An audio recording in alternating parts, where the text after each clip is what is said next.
మీలో చాలా మందికి ఒక డౌట్ అయితే వచ్చుండది. సార్ అసలకి ఎంసెట్ ఈజీయేనా సార్? నా 11థ్ అంతా వేస్ట్ అయిపోయింది. స్టిల్ నేను ఎంసెట్ క్రాక్ చేయగలనా? లేదా నేను ఇప్పుడే నా ఎంసెట్ జర్నీని స్టార్ట్ చేశాను. ఇప్పటికీ నేను ఎంసెట్‌ని క్రాక్ చేయగలనా? అంత ఈజీగా ఉంటుందా ఎంసెట్? లేదా టఫ్‌గా ఉంటుందా? సో ఫస్ట్ ఈ కైండ్ ఆఫ్ కన్‌ఫ్యూజన్స్ అయితే మీలో చాలా మందికి వచ్చుంటాయి అబ్బా! కానీ ఇప్పుడు నేను చెప్పిన ఈ కొన్ని విషయాలు గనక మీరు ఫాలో అయిపోతే మీ డౌట్స్ అన్నీ క్లియర్ అయిపోతాయి. అండ్ పక్కాగా నువ్వు ఈఏపీ సెట్‌లో మంచి ర్యాంక్ స్కోర్ చేయగలవు. ఆ విషయాలు ఏంటి అంటే ఒకసారి చూసేద్దాం. ఫస్ట్ ఏంటంటే మీకు మనం ఒక ఎగ్జామ్‌కి ప్రిపేర్ అవుతున్నప్పుడు ఎంసెట్ అనే కాదు మీరు ఏ ఎగ్జామ్‌కి ప్రిపేర్ అవుతున్నా సరే దాని యొక్క ప్యాటర్న్ అనేది తెలిసుండాలి. సో ఒక ఎగ్జామ్‌లో ఎన్ని క్వెషన్స్ వస్తాయి? సబ్జెక్ట్ వైస్ ఎన్ని క్వెషన్స్ వస్తాయి? సో మనం ఇప్పుడు ఎంసెట్ గురించి మాట్లాడుకున్నట్లయితే ఎస్పెషల్లీ ఫర్ ఇంజినీరింగ్ స్ట్రీమింగ్ గురించి మాట్లాడితే ఫిజిక్స్ నుంచి మనకు 40 క్వెషన్స్ వస్తాయి. కెమిస్ట్రీ నుంచి మనకు 40 క్వెషన్స్ వస్తాయి. బట్ వేరాజ్ మ్యాథ్స్ నుంచి మాత్రం మనకి 80 క్వెషన్స్ వస్తాయి. టోటల్‌గా చూసుకుంటే 3 అవర్స్ టైం పడుతుంది. అండ్ మోడ్ వచ్చేసరికి కంప్యూటర్ బేస్డ్ టెస్ట్ ఉంటుంది. సో ఈ బేసిక్ విషయాలనేది మనకు ఫస్ట్ తెలిసుండాలి. అండ్ వీటితో పాటు ఇంకొక హైలైట్ థింగ్ ఏంటంటే మనకు నెగెటివ్ మార్కింగ్ ఉందా లేదా అనేది తెలిసుండాలి. సో మన యొక్క ఈఏపీ సెట్ ఎగ్జామ్లో మనకు నెగెటివ్ మార్కింగ్ అనేది అయితే లేదు. సో ఈ బేసిక్ విషయాలు తెలుసుకున్న తర్వాత ఇందులో మనం మన జర్నీని ఏ విధంగా స్టార్ట్ చేయాలి? So first we have to understand ఫిజిక్స్లో మనకు క్వశ్చన్స్ ఏ విధంగా అడుగుతున్నాడు. ఫిజిక్స్లో ఇప్పటిదాకా మీరు చూసుకున్నట్లయితే మోడరేట్ టు టఫ్ క్వశ్చన్స్ ఎక్కువగా అడగడం జరుగుతుంది. కెమిస్ట్రీలో ఎలాంటి క్వశ్చన్స్ అడుగుతా ఉన్నాడు? Easy to moderate. మరి మ్యాథమెటిక్స్కి 80 క్వశ్చన్స్ కదా, ఎలా అడుగుతున్నారు అంటే మోడరేట్ అండ్ లెందీ క్వశ్చన్స్ ఎక్కువగా అడగడం జరుగుతుంది. ఎందుకంటే మ్యాథమెటిక్స్లో మనకు క్వశ్చన్ సాల్వింగ్ అనే ప్రాసెస్ ఎక్కువ ఉంటుందన్న, అందువల్ల మీకు క్వశ్చన్స్ అనేవి లెందీ అయిపోతూ ఉంటాయి. సార్ మరి వీటిని నేను ఓవర్కమ్ ఎలా చేయాలి? బికాజ్ మన ఒక ఎగ్జామ్ని క్రాక్ చేయాలి అంటే there are lot of steps. మన టార్గెట్ ఏంటి? ఈఏపీ సెట్ క్రాక్ చేయడం. అల్టిమేట్ గోల్ ఇది మనది. సో అల్టిమేట్ గోల్ అనేది ఒక్క రోజులో మనం అచీవ్ చేయలేము కదా. This is not a goal which can be achieved in 1 day. ఒక రోజులో చేసే పని కాదు ఇది. కంప్లీట్ ఇయర్ టైం పడుతుంది మనకు. సో ఆ ఇయర్ని మనం ఒక స్ట్రక్చర్డ్ వేలో డిజైన్ చేసుకోవాలి నాన్న. ఎవ్రీ డే మనం ఒకసారి బ్రేక్ డౌన్ చేసుకుంటూ వెళ్ళిపోవాలి. ఫర్ ఎగ్జాంపుల్ ఒక చాప్టర్ ఉంది మనకు, ఒక చాప్టర్ ఉంది, వన్ పర్టికులర్ చాప్టర్ని మనం కంప్లీట్ చేయడానికి కాలేజ్లో లేదా మన దగ్గర ఒక 30 days టైం పడుతుంది అనుకున్నట్లయితే ఆ 30 daysలో ఆ చాప్టర్ని నేను ఏ విధంగా డిజైన్ చేసుకోవాలి? How can I prepare for this particular chapter? అన్ని విషయాలు మనకు తెలిసి ఉండాలి. సో ఫస్ట్ మనం ఏం చేద్దామంటే దీన్ని బ్రేక్ డౌన్ చేసుకుంటూ వెళ్దాం. ఒక చాప్టర్ని ఎలా ప్రిపేర్ అవ్వాలి అంటే దీంట్లో మీరు ఫస్ట్ థియరీ పార్ట్ మీద ఫోకస్ చేయాలి. This is your first step my dear. Theory అయిపోయిన తర్వాత వీటికి సంబంధించినటువంటి ప్రాక్టీస్ క్వశ్చన్స్ చేయాలన్న, డిపిపిస్ అంటాం.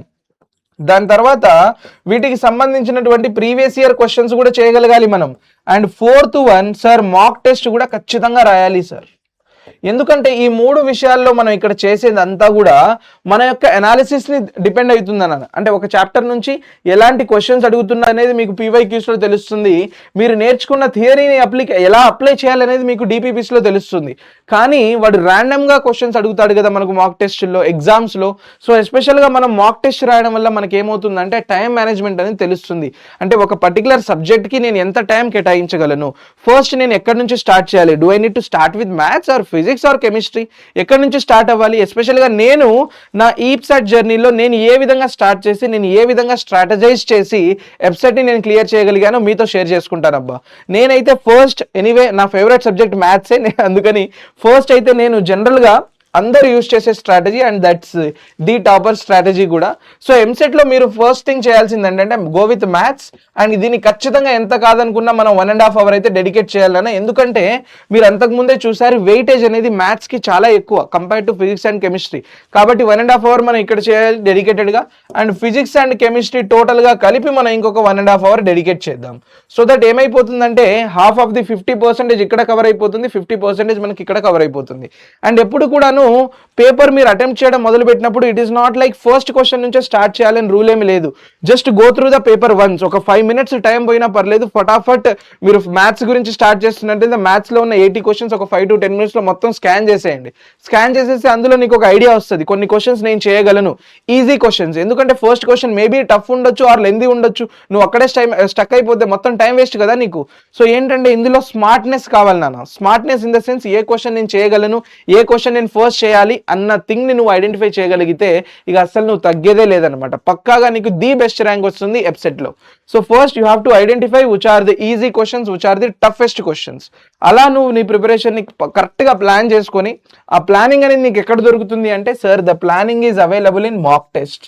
సో నీకు ఈ మాక్ టెస్టులు రాస్తున్నప్పుడు ఒక అనాలిసిస్ తెలుస్తుంది, అరే ఎక్కడ నేను స్టక్ అవుతున్నాను, ఏ చాప్టర్ నుంచి నేను క్వశ్చన్స్ చాలా చాలా ఈజీగా చేయగలుగుతున్నాను, ఏ చాప్టర్ నుంచి క్వశ్చన్స్ నేను కొంచెం కొంచెం స్టక్ అవుతున్నాను, అసలు ఏ కాన్సెప్ట్ నుంచి క్వశ్చన్ వస్తే నేను అసలుకి ఫుల్గా వదిలేస్తా ఉన్నాను, భయపడిపోతా ఉన్నాను అన్న క్లారిటీ నీకు వచ్చేస్తుంది. ఆ క్లారిటీ నువ్వు కనుక మెయింటైన్ చేయగలిగితే చాలా చాలా ఈజీగా నువ్వు ఎలాంటి ఎగ్జామ్స్లో అయినా సరే కుమ్మేయొచ్చు, ఈజీగా వెబ్సైట్లో అయితే దుమ్ము లేపేయచ్చు. అండ్ ఇక్కడ మనకు ఈ మాక్ టెస్టులు మనం ఎక్కువగా రాయడం వల్ల స్పీడ్ అనేది పెరిగిపోతుంది అన్న.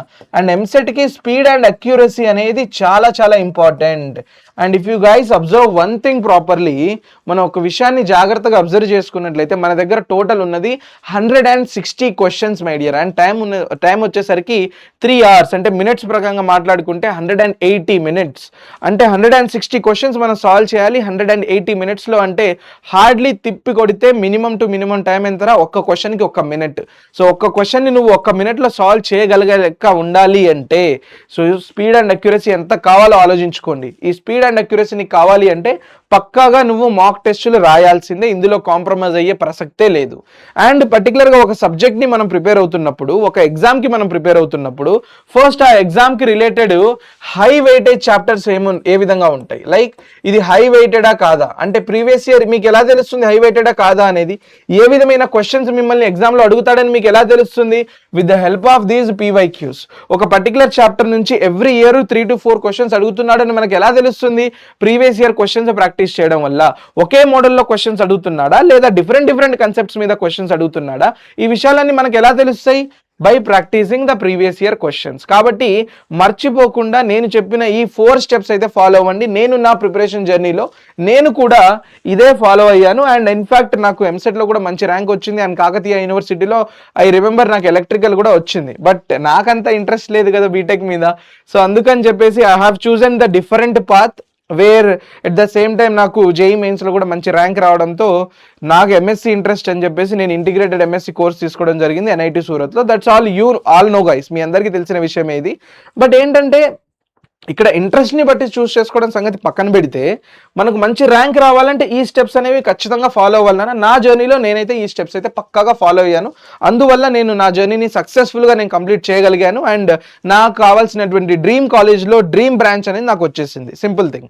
సో ఇప్పుడు సార్ ఇవన్నీ మాకు ఎక్కడ దొరుకుతాయి సార్ అంటే, మై డియర్ మీరు ఎక్కడికి వెళ్ళాల్సిన అవసరం లేదు. మేము మీకోసం వీటన్నిటిని కవర్ చేసుకుంటూ మేము మీకోసం తీసుకొచ్చిందే లక్ష ఏపీ ఎప్సెట్ 2027 బ్యాచ్ నాన్న. సో మీకోసం ఏం తీసుకొచ్చిందే లక్ష ఏపీ ఎప్సెట్ 2027 బ్యాచ్. ఇందులో నేను మీకు చూపించినట్లుగానే ఇందులో థియరీ కవర్ చేస్తాం, డిపిపిస్ కవర్ చేస్తాం, పీవైక్యూస్ కవర్ అయిపోతాయి. అండ్ టెస్ట్ సిరీస్ నాన్న, మాక్ టెస్టులు రాసుకోవడానికి మీకు టెస్ట్ సిరీస్ కూడా కంప్లీట్గా ఈ బ్యాచ్లోనే మీకు అవైలబుల్గా ఉంటుంది.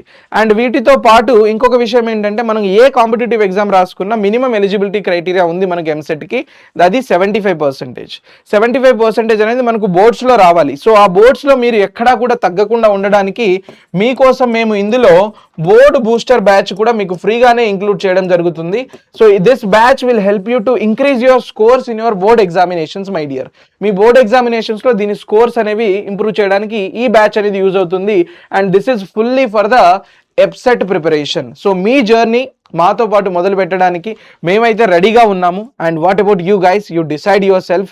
ఈ బ్యాచ్ ఫుల్ డీటెయిల్స్ వచ్చేసరికి మీకు available in the description my dear. So link is available in the description. So మర్చిపోకుండా ఒకసారి బ్యాచ్ డీటెయిల్స్ అయితే చెక్ చేసేయండి.